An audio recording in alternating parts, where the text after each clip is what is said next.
Ngunit hindi naman nagpaawat ang maliit na white tiger sa pagkagat ng damit ni Sian Tan, dahilan upang mapunit ang kanyang damit at mahubaran ang ating bida. Habang abala naman ang white tiger sa pagkagat ng mga napunit na damit ni Sian Tan, kanyang napansin na ang kagat-kagat nito ay ang naiwang bakas ng dugo na nais nitong kainin. Hindi rin nagtagal at dumating na rin si Miss Lan Ying, dala-dala ang pagkain ng maliit na white tiger.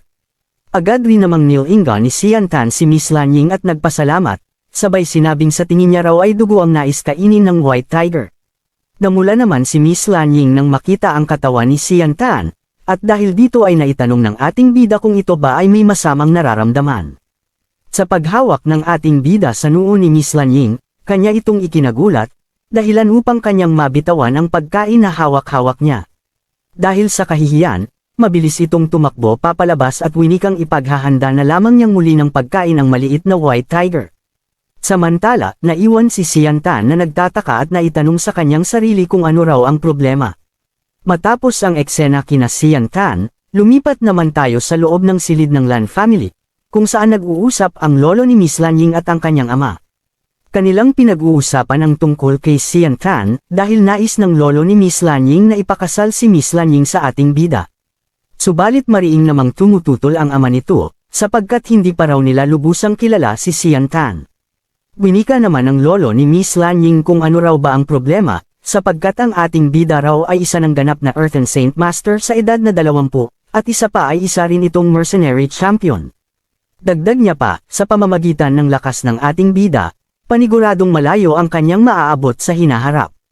Subalit hindi naman sumang-ayon ang ama ni Miss Lan Ying sa nais ng kanyang lolo, sapagkat napakarami raw kaaway ng ating bida.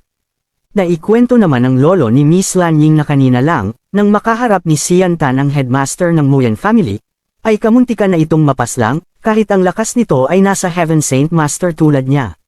Ngunit nagawa pa rin raw itong mapinsala ng ating bida, kung kaya't ang mga tulad raw ni Sian Tan ay hindi dapat ituring na kaaway. Nagpatuloy ang kanilang pag-uusap, hanggang sa winika ng lolo ni Miss Lan Ying na sana raw ay hindi masamain ng ating bida ang mga nangyari. Sa kabilang banda naman, sa tahanan ng Muyan family, ipinakita kung saan kaka-rating lamang ng headmaster sa kanyang silid. Napansin naman ito ng kanyang mga alagad, kaya't naitanong ng mga ito kung saan ito nanggaling at kung ayos lang ba ito.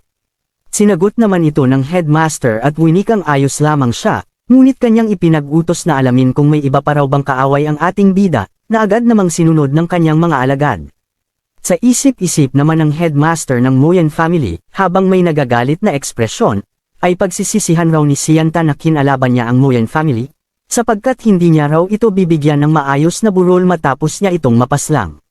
Makalipas ang buong gabi, mula sa tahanan ng Lan family, kinausap si Sian Tan ni Miss Lan Ying, sapagkat nais raw ito makausap ng kanyang lolo. Sa pagdating nila Sian Tan sa silid ng lolo ni Miss Lan Ying, agad namang nagbigay galang si Sian Tan, habang ang lolo naman ni Miss Lan Ying ay humihingi ng tawad sa ating bida, sapagkat hindi niya raw namalayan na dumating pala ang headmaster ng Muyan family dahil sa sobra niyang pagkalasing. Winika naman ni Sian Tan na hindi naman raw problema iyon, sapagkat siya rin ang dahilan kung bakit nagkaroon ng kaguluhan. Maya-maya lang ay ipinag-utos ng lolo ni Miss Lan Ying sa kanya na kumuha ng maaari nilang mainom ni Sian Tan, na agad rin naman niyang sinunod. Sa pag-alis ni Miss Lan Ying, naitanong ng lolo nito kung ano raw ba sa tingin ni Sian Tan ang kanyang apo, na sinagot naman ni Sian Tan na napakabait raw nito at napakaalaga. Ngunit natawa naman ang lolo ni Miss Lan Ying sa sinabi ni Sian Tan, sapagkat hindi raw iyon ang kanyang ibig sabihin, kundi ang nais niya ay kung maaari bang pakasalan ng ating bida ang kanyang apo. Nagulat naman si Sian Tan nang marinig ang sinabi ng lolo ni Miss Lan Ying, kaya't kanyang naitanong kung ano raw ba ang ibig sabihin nito. Tumugon naman ang lolo ni Miss Lan Ying, aniya, didiretsuhin na raw niya ang ating bida dahil siya raw ay manghang-mangha sa talento ni Sian Tan, kaya't nais niyang ipagkatiwala ang Lan family sa kamay nito at ang kanyang iniingatang apo. Agad naman humingi ng tawad ang ating bida sa nais mangyari ng lolo ni Miss Lan Ying. Saad niya na marami pa siyang kailangang gawin at tapusin, higit pa ay wala pa raw siyang panahon sa pagmamahal. Subalit na itanong naman ng lolo ni Miss Lan Ying na paano raw kung matapos na ang lahat ng kailangan asikasuhin ni Sian Tan.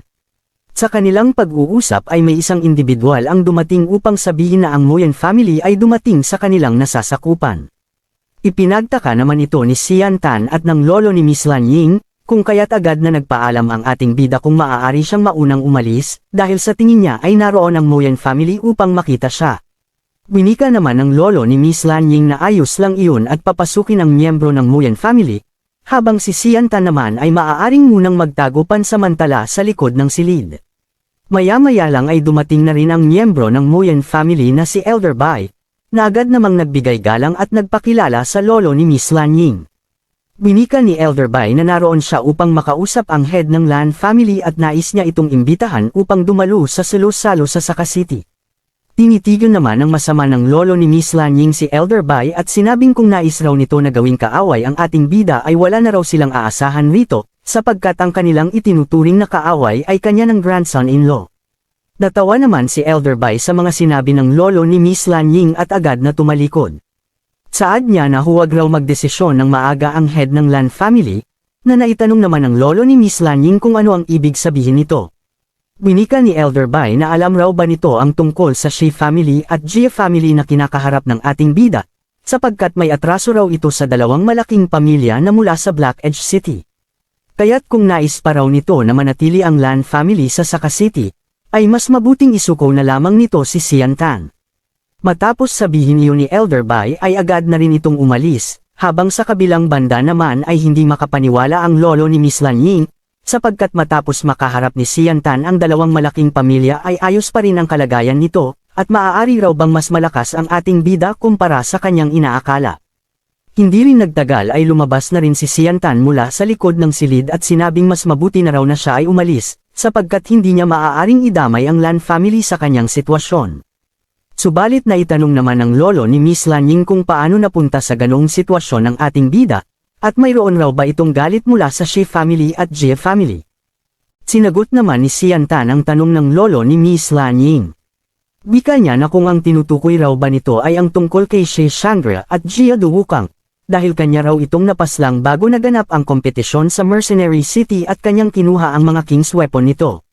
Lumipat naman ang eksena mula sa isang silid ng Saka City, kung saan naroon ang dalawang elder na nagmula sa Shi family at Jia family kasama ang headmaster ng Nguyen family, at kanilang pinag-uusapan na matapos raw ang gabing iyon, ay mapapasakamay na ng headmaster ng Nguyen family ang buong Saka City.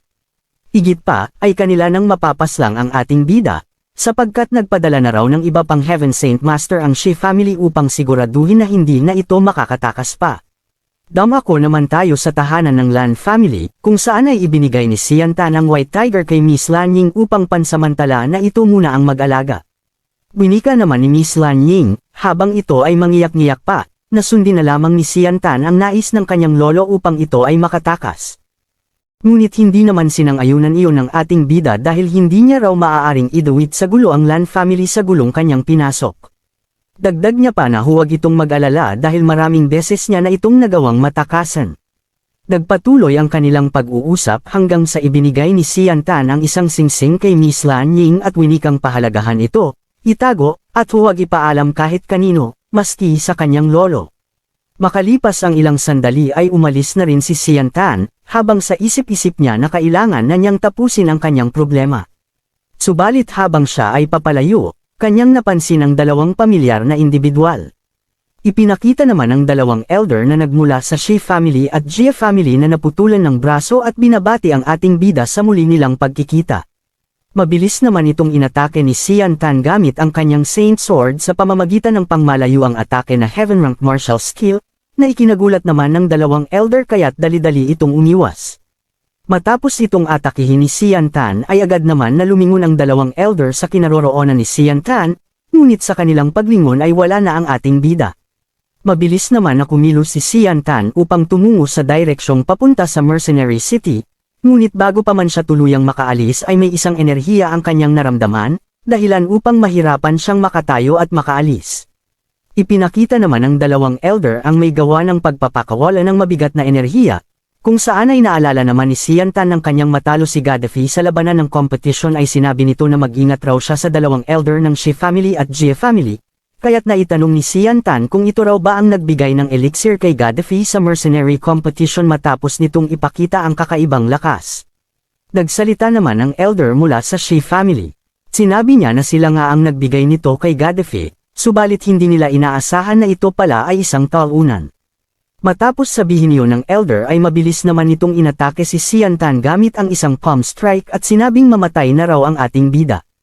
Sa pag-atake ng Elder ay agad na gumawa si Sian Tan ng isang teknik na tinawag niyang Heavenly Combat Technique, Illusionary Flash, kung saan ay lumikha ito ng 3 ilusyon sa paligid ni Sian Tan. Sa pagtama ng atake ng Elder ay mabilis namang nakaiwas ang ating bida at agad na tumungo sa magkakaibang direksyon ang mga ilusyon na kanyang nilikha. Inatake naman ng Elder ang isang ilusyon na mabilis namang tinamaan, ngunit sa pagtama ng kanyang atake ay kanyang napagtanto na isa lamang itong ilusyon na gawa ng ating bida. Patuloy ang pagtakas ni Sian Tan mula sa mga kamay ng Elder, subalit habang siya ay patuloy sa pagtakbo, isang pulang enerhiya ang sa kanya ay patungo. Napansin naman ito ni Sian Tan at agad gumawa ng isang teknik na Heavenly Creation Technique upang maiwasan ang paparating na atake. Sa pag-iwas ni Sian Tan ay kanyang ibinato ang kanyang Saint Weapon sa Elder na gumawa ng pag-atake upang mawala ang atensyon nito sa ating bida. Naiwasan naman ito ng Elder, gayunpaman sa kanyang paglingon ay wala na si Sian Tan. Makalipas ang ilang oras ay ipinakita ang ating bida na nagko-cultivate sa isang tagong lugar ng kagubatan upang mabawi ang kanyang Saint Power matapos itong maubos ng kanyang nakalaban ang headmaster ng Nguyen family. Sa kalagitnaan ng kanyang pagko-cultivate ay napansin ni Sian Tan ang mga paparating na 2 Elder na nais siyang paslangin, kung saan pinag-uusapan nila na nararamdaman nila na doon tumungo ang ating bida. Hindi rin nagtagal ay dumating na rin ang 2 pang Elder na pinutulan ni Sian Tan ng braso mula sa kagubatan, at nais nilang pag-usapan kung paano mas madaling matutunton si Sian Tan. Samantala, sa kabilang banda naman, habang nagtatago si Sian Tan, ay sa isip-isip niya na tila nais raw talaga ng Shi family at Jie family na siya ay paslangin, sapagkat 4 na Elder ang tumungo sa Saka City na taglay ang Heaven Saint Master upang siya ay hulihin at paslangin. Napagdesisyonan naman ng mga Elder na bantayan ang magkabilang direksyon at pakiramdaman ang paligid upang hindi makatakas ang ating bida, at kung sakali mang hindi raw ito magpakita ay kanilang papaslangan ang buong Lan family. Ipinakita naman si Sian Tan na galit dahil nais pa nitong idamay ang Lan family, kaya't kanyang napagpasyahan na harapin na ang mga ito. Lumipas ang ilang sandali nang makaalis na ang ibang mga Elder para tumungo sa ibang parte ng kagubatan, ay mabilis na kumilos si Sian Tan upang atakihin ang isang Elder na nagbabantay malapit sa kanyang kinaroroonan. Sa paglabas ni Sian Tan sa kanyang pinagtatagwan ay agad siyang naghanda ng isang atake kasabay ng pagpapalabas ng aura sa kanyang katawan at pagbigkas ng mga katagang. Heavenly Creation Technique, Purple Green Sword Shi, Extreme Asher Moon. Napansin naman ng Elder ang paparating na atake ni Sian Tan, subalit huli na nang siya ay tamaan nito. At dahil sa lakas ng pinakawalang atake ng ating bida ay hindi na nagawang makaiwas ng Elder.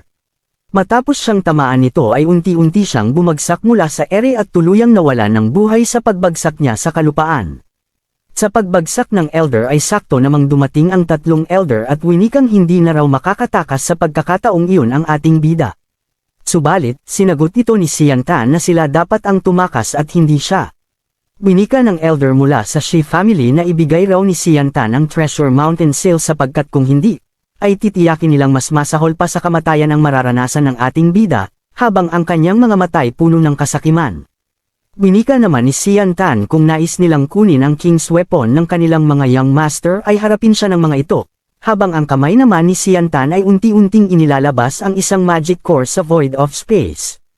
Nagpanteng naman ang tenga ng isang Elder sa sinabi ni Sian Tan at dahil sa galit, pinakawalan nito ang isang palm strike patungo kay Sian Tan habang isinigaw na napakawalang hiya raw ng ating bida at tingnan na lamang niya kung ano ang magagawa nito. Samantala, mula naman sa ibaba ay winasak ni Sian Tan ang isang magic core sa kanyang kamay kasabay ng pagpapalabas ng kulay asol at kulay lilang aura bilang paghahanda sa paparating na atake. Mabilis namang ibinato ni Sian Tan ang kanyang Saint Sword patungo sa paparating na atake upang salubungin ito, na nagresulta naman ng pagkaluso ng atake ng Elder na ikinagulat naman nito at hindi makapaniwala. Habang patuloy ang paglapit ng atake ni Sian Tan sa Elder mula sa Shi family ay biglang sumulpot sa kanyang harapan ang isang Elder upang depensahan ang paparating na atake ni Sian Tan. Matapos niya itong madepensahan ay winika ng 3 Elder na sa araw na iyon ay kanilang papaslangan ang ating bida at hindi nila ito pagbibigyan.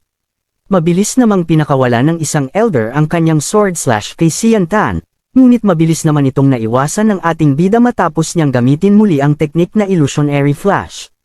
Ngunit habang si Xian Tan ay patuloy na umiiwas sa pag-atake ng mga elder, bumungad sa kanyang harapan ang isang elder mula sa Shi family na nakahanda nang siya ay atakihin. Sa pag-atake ng elder ay tinamaan naman si Xian Tan, dahilan upang siya ay tumama sa bato at tumilapon sa hindi kalayuan. Sa pagbagsak ni Xian Tan sa kalupaan ay kanyang napansin ang isang elder na nakahanda nang siya ay paslangin. Subalit nang iwas-iwas ng elder ang kanyang sandata, nagkaroon ng malakas na pagsabog na naiwasan rin naman ng ating bida. Sa pag-iwas ni Xian Tan mula sa pag-atake ay muli siyang naghanda upang gumanti sa mga elder, habang sa isip-isip niya ay nais niya lang sanang pumaslang ng isa sa tatlong elder bago tumakas, subalit hindi na raw mangyayari iyon sapagkat kailangan niya na silang pagpapatayin. Ibinato naman ni Xian Tan ang kanyang maliit na saint weapon sa isang elder, subalit mabilis naman itong nadepensahan ng elder at sinabing kung hindi lang daw sana hinayaan ni Xian Tan na umalis ang dalawa niyang kasama na sina Old An at Yun Xing, ay may pag-asa pa itong mabuhay. Agad namang pinakawala ng elder ang isa pang sword slash kay Xian Tan, ngunit habang patuloy sa pagtakbo ang ating bida upang gumawa ng distansya, huli na nang namalaya ni Xian Tan ang paparating na atake ng elder, dahilan upang tamaan siya nito. Kasabay rin nito ang paglitaw ng isang elder sa harap ng ating bida upang siya ay atakihin. Napansin naman agad ito ni Xian Tan at nadepensahan gamit ang kanyang Saint Sword. Subalit sa lakas ng elder, nahirapan ang ating bida na pigilan ito, na naging sanhi upang mag-crack ang kanyang Saint Sword at muling tumilapon si Xian Tan, na lumikha naman ng malakas na pagsabog. Mula naman sa usok ay pilit na tumatayo si Xian Tan sa pagkakabagsak, habang ang isang elder naman mula sa Jia family ay unti-unting lumapit sa ating bida. Sa pagdating niya sa kinaroroonan ni Xian Tan, tinutukan niya ito ng sandata sa leeg at winikang bibigyan niya raw ito ng isa pang pagkakataon upang ibalik ang mga king's weapon, at mabilis niya itong papatayin nang hindi na pinapahirapan. Tumugon naman si Xian Tan at ngumiti, kahit nang hihina, ay sinabi niyang kahit raw siya ay mapaslang, hindi niya hahayaan ang mga ito na magtagumpay. Mula roon ay lumabas ang mga pulang aura sa katawan ni Xian Tan, na ikinagulat naman ng elder, dahilan upang matakot ito at mabilis na atakihin si Xian Tan. Subalit nang kanyang atakihin ang ating bida, nagkaroon ng isang barrier sa buong katawan ni Xian Tan, na naging dahilan upang maputol ang kanyang sandata, na kanyang ikinabigla. Maya-maya pa ay bumungad sa mga elder ang isang pulang aura na nagmula kay Xian Tan na gumuhit sa kalangitan. Samantala, sa kabilang banda naman ay hindi makapaniwala ang isang elder mula sa Shi family ng kanyang mapagtanto ang ginagawa ni Xian Tan na teknik, kung saan ay isa raw itong Saint level combat technique, at kahit nasa Earth-Earn Saint Master pa lamang ito, ay nakakaya niya na itong gawin. Kung kaya't kanilang napagdesisyonan na mabilis na paslangin si Xian Tan, ngunit bago pa man iyon mangyari ay ipinakita ang ating bida na tila naging isang halimaw, na nababalutan ng aura ang kanyang buong braso at naging kulay itim ang kanyang mga mata. Ipinangamba naman ito ng isang elder, at dahil sa takot ay hindi ito nag-atubiling atakihin si Xian Tan gamit ang kanyang sandata, na agad rin napansin ni Xian Tan. Sa pagtama ng kanyang atake sa ating bida ay madali lang itong nadepensahan ni Xian Tan gamit ang isang kamay, at dahil sa lakas ni Xian Tan ay nasalo niya ang espada nito, na ikinagulat naman ng elder. Mula roon ay pinutol ni Xian Tan ang espada ng elder gamit ang dalawang daliri at ginantihan ito ng atake na mabilis namang tinamaan sa dibdib. Nang maramdaman ng elder ang pinsalang kanyang natamo ay agad siyang napaluhod, habang si Xian Tan naman ay naghanda upang paslangin ang elder gamit ang kanyang Saint Sword. Matapos makapaghanda si Xian Tan ay iwinasiwas niya ang kanyang Saint Sword patungo sa elder, dahilan upang mahati sa dalawa ang katawan nito. Ikinagalit naman ito ng dalawang natitirang elder, kaya't hindi na sila nagsayang ng oras at sabay na inatake si Xian Tan, sapagkat hindi na raw makakayang patagilan ni Xian Tan ang paggamit ng teknik dahil sa antas ng kanyang lakas na Earth-Earn Saint Master. Sa pagsugod ng dalawa kay Xian Tan ay bigla namang naramdaman ng ating bida ang labis na sakit matapos niyang puwersahin ang paggamit ng isang Saint level combat technique kahit hindi pa man ito kayang kontrolin ng kanyang katawan. Subalit kahit ganoon ay nais pa rin ni Xian Tan na paslangin ang dalawang elder. Sa isip-isip niya, habang humahandang umatake ay kahit 3 atake na lamang ang kanyang magawa, ay dapat sigurado ang bawat niyang atake upang hindi masayang ang kanyang lakas. Hindi rin nagtagal ay pinakawala ni Xian Tan ang isang malakas na pag-atake sa isang elder, nakitang-kita ang malakas na enerhiyang mabilis na tumutungo sa kalaban. Hindi naman dito natinag ang elder at gumawa ng isang teknik upang depensahan ang paparating na atake, na tinawag niyang Heaven Golden Shield. Sa pagtama ng atake ni Xian Tan ay isinigaw ng elder sa isa niyang kasamahan na gawin na nito ang kanilang pinaplano. Mula roon ay isang sandata ang tumusok mula sa likod ng ating bida, dahilan upang matigilan siya sa kanyang pag-atake. Muling naghanda ang isang elder na atakihin si Xian Tan mula sa likuran, sabay hugot ng kanyang sibat, habang sinasabi na mapunta na raw si Xian Tan sa impyerno. Ngunit sa hindi inaasahan ay mabilis na kumilos si Xian Tan at agad na hinawakan ang ulo ng elder, na ikinagulat naman nito. Nang mahawakan ni Xian Tan ang ulo ng elder ay kanyang binanggit ang mga katagang, Saint-level combat technique, Blood Rage. Nabalutan naman ang katawan ng elder ng pulang enerhiya, na umubos sa kanyang dugo sa buong katawan at naging sanhi ng kanyang pagkamatay. Matapos namang mapaslang ni Xian Tan ang isang elder ay bigla siyang bumagsak nang siya ay atakihin ng natitirang elder mula sa likuran.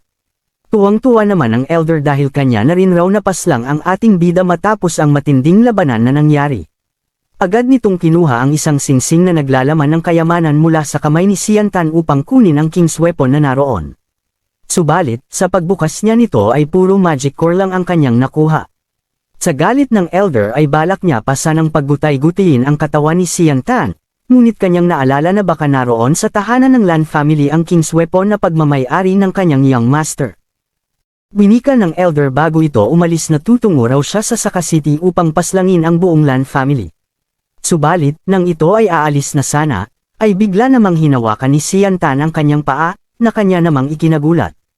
Ipinagtaka naman ng elder dahil buhay pa raw ito matapos matamo ang ginawa niyang atake, habang si Xian Tan naman ay binanggit ang isang teknik kasabay ng unti-unting pagbabalot ng pulang enerhiya sa katawan ng elder. Nagmakaawa naman ang elder kay Xian Tan, ngunit hindi naman ito pinakinggan ng ating bida. At nang babalikan pa sanang kunin ng elder ang kanyang sandata, ay dahan-dahan na itong nilalamon ng pulang enerhiya galing kay Xian Tan. Hanggang sa huling sandali, ay pagsigaw na lang ang tanging nagawa ng elder ng pakawalan ni Xian Tan ang nag-uumapaw na enerhiya na pumaslang sa kanya. Sa pagkapaslang ng elder ay napabuntong hininga si Xian Tan, at kanyang naalala ang kanyang ama at ina.